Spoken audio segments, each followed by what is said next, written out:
Hi friends, welcome back to another episode of Maltese Kitchen.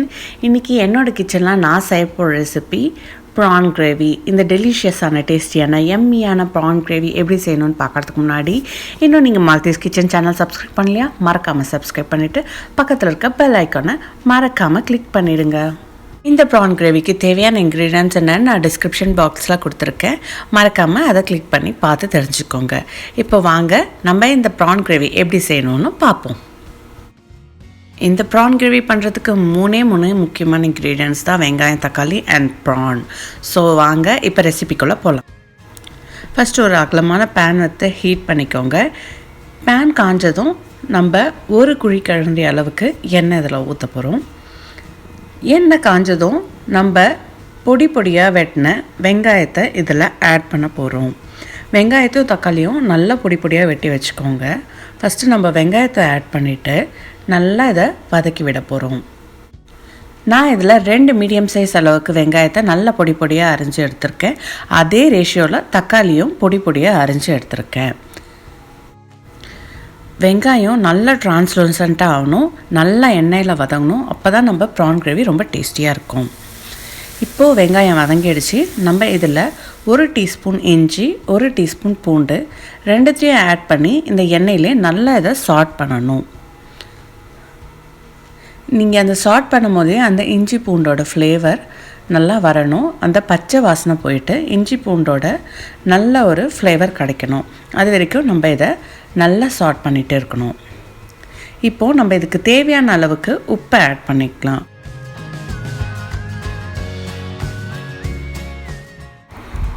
இந்த வெங்காயத்தை ஒரு 5 minutes வரைக்கும் நல்லா சாட் பண்ணிக்கிட்டே இருக்கணும் மீடியம் ஃப்ளேமில் வச்சு. ஏன்னா வெங்காயம் எந்த அளவுக்கு சாட் ஆகுதோ அந்த அளவுக்கு நம்ம டிஷ் வந்து ரொம்ப டேஸ்டியாகவும் டெலிஷியஸாகவும் இருக்கும். இப்போ பாருங்கள், நல்லா வெங்காயம் சாட் ஆகிடுச்சு. இப்போ நம்ம ப்ரானை தண்ணி இல்லாமல் ஆட் பண்ணிக்கணும். அந்த எக்ஸஸ் வாட்டரை நல்லா கையாலே பிழிஞ்சு விட்டு இதில் ஆட் பண்ணுங்கள். ஆட் பண்ணிவிட்டு இந்த ப்ரானை இந்த ஆனியன் கூட சேர்த்து நல்லா சாட் பண்ணணும். அந்த ப்ரான்ஸ் வந்து சுருண்டணும். அப்போ தான் வந்து அந்த ப்ரான்ஸ் வந்து நமக்கு நல்லா குக் ஆகிருக்குன்னு அர்த்தம். ஸோ எந்த அளவுக்கு நம்ம அந்த எண்ணெயிலே அந்த ப்ரான்ஸை நல்லா சாட் பண்ணுறோமோ அந்த அளவுக்கு அந்த ப்ரான்ஸ் கூட மசாலா ஈஸியாக செட் ஆகிடும். ஸோ நீங்கள் அந்த அளவுக்கு நீங்கள் அந்த ப்ரான்ஸை நல்லாவே சாட் பண்ணுங்கள். இந்த ப்ரான்ஸை வந்து நம்ம கைவிடாமல் இது மாதிரி சாட் பண்ணிக்கிட்டே இருக்கணும். ஏன்னா அப்போ தான் அந்த ப்ரான்ஸ் கூட ஆனியன் அந்த ஏற்கனவே நம்ம ஆட் பண்ண ஜிஞ்சர் கார்லிக் பேஸ்ட்லாம் நல்லா மர்ஜ் ஆகும். இது இப்படி சாட் பண்ணிக்கிட்டே இருக்கும் போது தான் நம்ம ப்ரான்ஸ் நல்லாவே சாட் ஆகும். அது மட்டும் இல்லை, நமக்கு நல்ல ஒரு ஃப்ளேவர் கிடைக்கும். இப்போ பாருங்கள், நம்ம ப்ரான்ஸ்லாம் நல்லாவே வெந்துடுச்சு. இப்போ நம்ம இதில் டொமேட்டோஸை ஆட் பண்ணிக்கலாம். நம்ம டொமேட்டோஸை கடைசியாக ஆட் பண்ணுறதுக்கு ஒரு ரீசன் இருக்குது. ஏன்னா முன்னாடியே டொமேட்டோஸ் ஆட் பண்ணால் டொமேட்டோஸ் வந்து சீக்கிரமாக வெந்துடும். ஸோ அது ஈஸியாக வந்து ஸ்மாஷ் ஆகிடும். அதனால் நம்ம இப்போது இவ்வளோ நேரம் சாட் பண்ணுறதுக்கு அந்த டொமேட்டோஸ் சுத்தமாக வந்து அதோட ஃப்ளேவர் ஃபுல்லாகவே மர்ஜ் ஆகிடும்.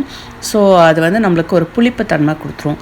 இதுவே நம்ம ஃபைனலாக, அதாவது இப்போ கடைசி ஸ்டேஜில் ஆட் பண்ணும் போது அந்த ஃப்ளேவர் ஈக்குவலாக இருக்கும். ஸோ அதனால தான் நான் வந்து டொமேட்டோஸை கடைசியாக ஆட் பண்ணுறேன். கடைசியாக ஆட் பண்ணி இதை நல்லா வதக்கி விட்டுடலாம். இப்போ பாருங்கள், நல்லா வதங்கிடுச்சு டொமேட்டோஸ். இது மேலே நான் சில்லி பவுடர் ஆட் பண்ணுறேன், பட்டை மிளகாத்தூள். இது உங்கள் காரத்துக்கு ஏற்ற மாதிரி நீங்கள் ஆட் பண்ணிக்கோங்க. நான் வந்து ஒரு 3லேருந்து 4 ஸ்பூன் வரைக்கும் நான் இதில் ஆட் பண்ணுறேன்.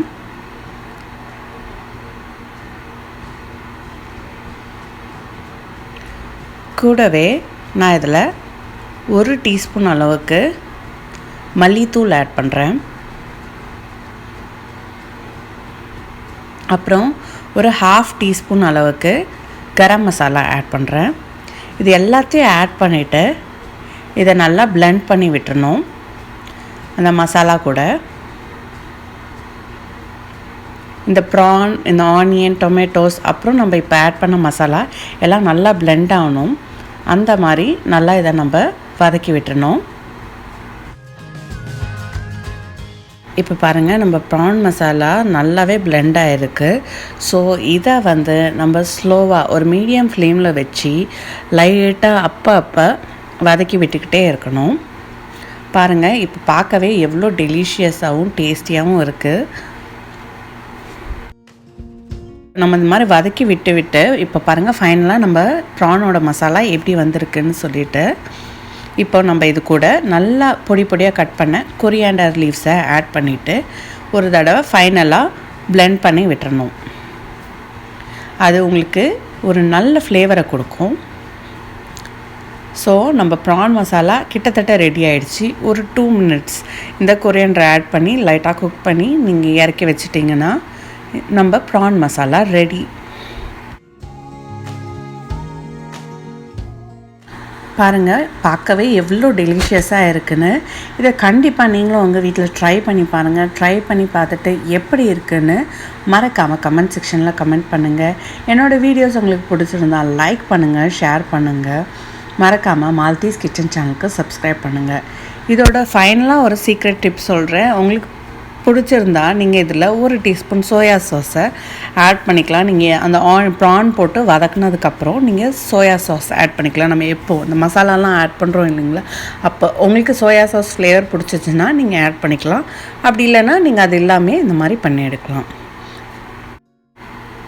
தேங்க்ஸ் ஃபார் வாட்சிங்.